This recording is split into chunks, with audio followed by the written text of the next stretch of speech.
क्या आपके साथ कभी ऐसा हुआ है कि आपको किताबें पढ़ने का बहुत दिल कर रहा है लेकिन आपके पास वक्त ही नहीं है, और जब वक्त निकल आता है तो किताब इतनी हैवी और इंटिमिडेटिंग लगने लगती है कि पढ़ने का दिल ही नहीं चाह रहा होता।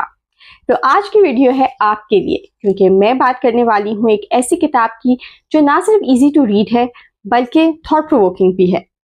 अस्सलाम वालेकुम, मैं हूँ फरजीन और आज मैं रिव्यू करने वाली हूँ नुमान अफजल साहब की short story collection Pindi boys and other stories का। और अगर आप मेरी तरह रीडिंग स्लम्प का शिकार रहते हैं तो शॉर्ट स्टोरी कलेक्शंस आपकी बेहतरीन दोस्त साबित हो सकती हैं। जानते हैं क्यों?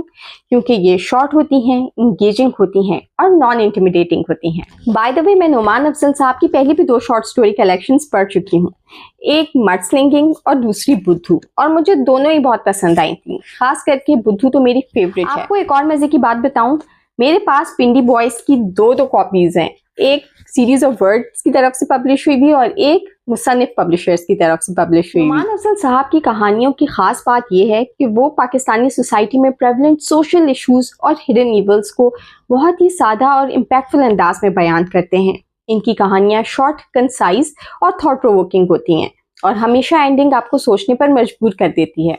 पिंडी boys and other short stories भी इसी रिवायत को बरकरार रखती है। इस किताब की हर एक कहानी आपको अपने इर्द गिर्द होने वाले छोटे छोटे मसलों पर गौर व फिक्र करने पर मजबूर कर देती है। इस कलेक्शन में जो स्टोरीज मुझे बहुत पसंद आई उनमें से एक है बदरंग।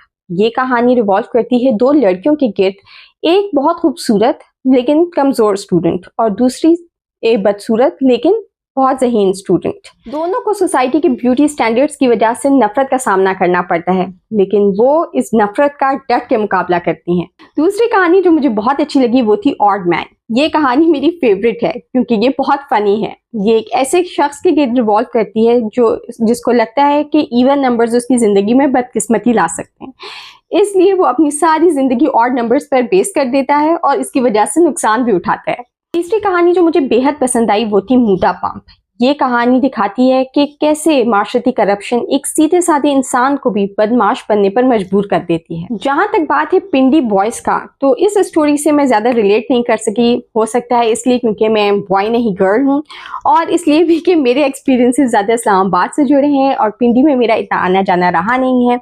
लेकिन ओवरऑल मुझे ये सारी कहानियां बहुत पसंद आई। मैं इस किताब को 4/5 स्टार रेट करूंगी। अगर आप भी कोई ऐसी शॉर्ट स्टोरी कलेक्शन ढूंढ रहे हैं जो इजी टू रीड भी हो, थॉट प्रोवोकिंग भी और एंगेजिंग भी, तो Pindi boys is definitely worth read. ऐसे मजीद रिव्यूज के लिए मुझे इंस्टाग्राम पे फॉलो और यूट्यूब पे सब्सक्राइब करना मत भूलिएगा।